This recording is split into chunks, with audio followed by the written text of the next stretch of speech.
तो वहीं चीन और पाकिस्तान की हेकड़ी निकालने के लिए भारत रेलगन के अलावा कई और भी वेतन पर काम कर रहा है, जिसमें टेक्नोलॉजी से लेकर लेजर सिस्टम का इस्तेमाल किया जा रहा है, जो न सिर्फ सेना को तेजी देगा बल्कि दुश्मनों को कांपने पर मजबूर कर देगा।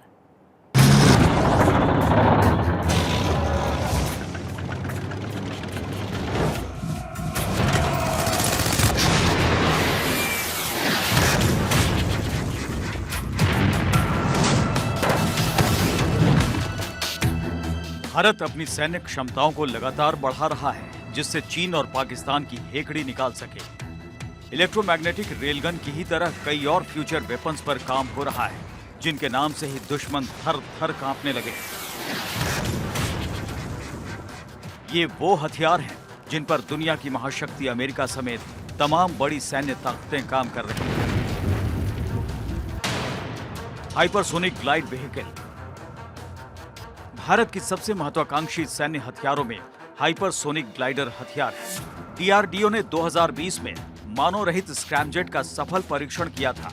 महज 20 सेकंड में ही इसने 7,500 किलोमीटर प्रति घंटे की रफ्तार पकड़ ली थी। इस तरह के विमान से यात्रा तो की ही जा सकती है, पलक झपकते दुश्मन पर बम भी गिराया जा सकता है। ये मानव रहित भी हो सकते हैं, इसलिए इनका इस्तेमाल बम के रूप में भी किया जा सकता है।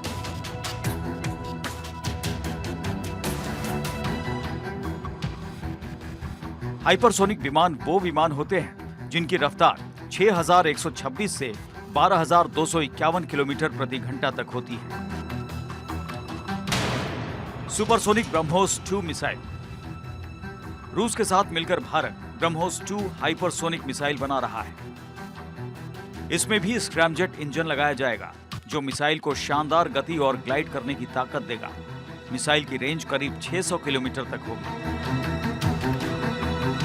लेकिन रफ्तार बहुत तेज होगी। ये मैक 7 यानी कि 8,575 किलोमीटर प्रति घंटे की रफ्तार से उड़ान भरेगी। सुपरसोनिक ब्रह्मोस 2 मिसाइल को जहाज, पनडुब्बी, फाइटर जेट या फिर जमीन से भी लॉन्च किया जा सकेगा, जो अकेले ही दुश्मन खेमे को बर्बाद कर सकती है। Energy weapons directed energy weapons पर भी भारत काम कर रहा है। ये ऐसे हथियार होते हैं जो किसी खास ऊर्जा को इकट्ठा कर पूरी ताकत से टारगेट पर हिट करते हैं। इससे टारगेट जल जाता है या फिर उसके इलेक्ट्रॉनिक तकनीक, संचार सिस्टम, नेविगेशन सब खराब हो जाते हैं। इस हथियार के इस्तेमाल से जहाज अपना रास्ता बदल सकते हैं और वो अपने बेस से संपर्क नहीं कर सकते। इस हथियार के जरिए लेजर लाइट और इलेक्ट्रोमैग्नेटिक तरंगों से हमला किया जा सकता है।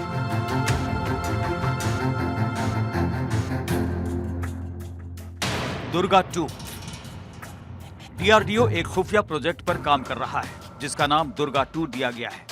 इसके तहत सेना को 100 किलोवाट की light weight directed energy system दिया जाएगा। अभी तक डीआरडीओ ने 25 किलोवाट का लेजर हथियार बनाया है, जिससे 5 किलोमीटर दूर से बैलिस्टिक मिसाइल पर हमला किया जा सकता है। अब इस सिस्टम को डेवलप कर बड़े हथियार बनाए जा रहे हैं। इसी साल 1 अप्रैल को रक्षा मंत्री ने इस तरह के हथियार बनाने का जिक्र भी किया था, जिसमें उन्होंने 300 किलोवाट या उससे ज्यादा ताकत के हथियार बनाने की बात कही थी। अनमैन्ड एरियल व्हीकल भारतीय नौसेना अपने जंगी जहाज के लिए ड्रोन्स की लंबे समय से मांग कर रही थी, जिसके बाद पिछले साल ही सरकार ने इस प्रोजेक्ट को मंजूरी दी है। 10 नेवल शिप बॉर्न यूएवी की तैनाती के बाद इसे भारत में भी बनाने की योजना है, क्योंकि भारत सरकार रक्षा के क्षेत्र में आत्मनिर्भर बनना चाहती है और ज्यादा से ज्यादा हथियार देश के अंदर ही बनाना चाहती है। नौसेना ड्रोन से निगरानी, हमला और जासूसी करेगी। इसके अलावा हल्के टैंक और मल्टी रोल हेलीकॉप्टर भी बनाए जा रहे हैं, जिनमें कुछ को सेना में शामिल भी कर लिया गया है। मतलब भारतीय सेना अब हर उस साजो सामान से लैस हो रही है जिससे दुश्मन के दांत खट्टे किए जा सके। Bureau report, Bharat 24।